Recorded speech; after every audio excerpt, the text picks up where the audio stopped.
ഇനി ചൂടുകാലമാണല്ലേ വരാൻ പോകുന്നത്. അപ്പോൾ നമുക്ക് എത്ര വെള്ളം കുടിച്ചാലും മതിയാവില്ല.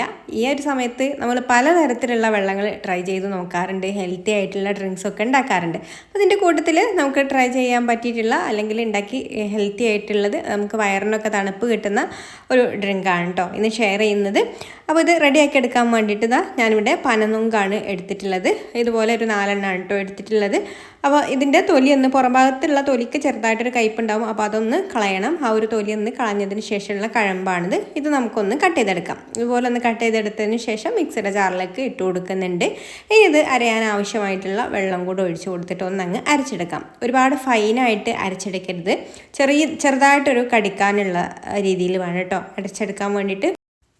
ഇനി ഇതാ ഒരു ഗ്ലാസ് എടുത്തിട്ടുണ്ട്. അതിലേക്ക് നമുക്ക് 1 ടേബിൾ സ്പൂൺ കുതിർത്തെടുത്തിട്ടുള്ള കസ്കസാണ് കേട്ടോ ചേർത്ത് കൊടുക്കുന്നത്. നമ്മുടെ ആവശ്യത്തിനനുസരിച്ചിട്ടുള്ള ചേർത്ത് കൊടുക്കാം. എന്നിട്ട് നമ്മളിതിലേക്ക് നമ്മൾ നേരത്തെ അരച്ച് വെച്ചിട്ടുള്ള ആ ഒരു നുങ്കുണ്ടല്ലോ, നുങ്കിൻ്റെ ജ്യൂസ് അത് ചേർത്ത് കൊടുക്കാം കേട്ടോ. ഇതിൽ നമ്മൾ പാലൊന്നും ചേർത്ത് കൊടുക്കരുത്. സാധാരണ നമ്മൾ നുങ്ക് പാലൊഴിച്ചിട്ട് ജ്യൂസ് അടിച്ചാലും നല്ല ഒരു ടേസ്റ്റ് തന്നെയാണ് കേട്ടോ. പക്ഷേ ഇത് വേറൊരു രീതിയിൽ നമുക്ക് കുറച്ചും കൂടി ഹെൽത്തി ആയിട്ട് കുടിക്കാൻ പറ്റുന്ന ഒരു രീതിയിലുള്ള ഒരു ഡ്രിങ്കാണ് കേട്ടോ.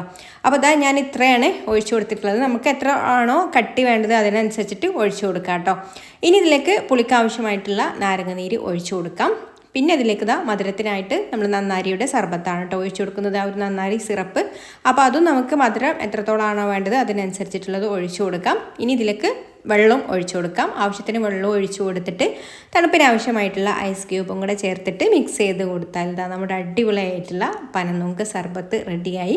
അപ്പോൾ നല്ലൊരു വയറിന് ഇത് കുടിച്ചാൽ വയറിന് നല്ലൊരു തണുപ്പാണ് കേട്ടോ, ഒരുപാട് ഹെൽത്തിയാണ്. അപ്പോൾ നിങ്ങൾ ഇതുപോലെ കിട്ടുന്ന സമയത്ത് ഒന്ന് ട്രൈ ചെയ്ത് നോക്കിക്കോളൂ. ഇഷ്ടമായിട്ടുണ്ടെങ്കിൽ ലൈക്ക് ചെയ്യാനും ഷെയർ ചെയ്യാനും ചാനലൊന്ന് സബ്സ്ക്രൈബ് ചെയ്യാനും ഫേസ്ബുക്കിലാണ് കാണുന്നതെന്നുണ്ടെങ്കിൽ പേജ് ഒന്ന് ഫോളോ ചെയ്ത് സപ്പോർട്ട് ചെയ്യാനും കൂടി മറക്കല്ലേ. അപ്പോൾ ഇനി ഒരു നല്ല റെസിപ്പിയുമായിട്ട് അടുത്ത വീഡിയോയിൽ കാണാം. താങ്ക്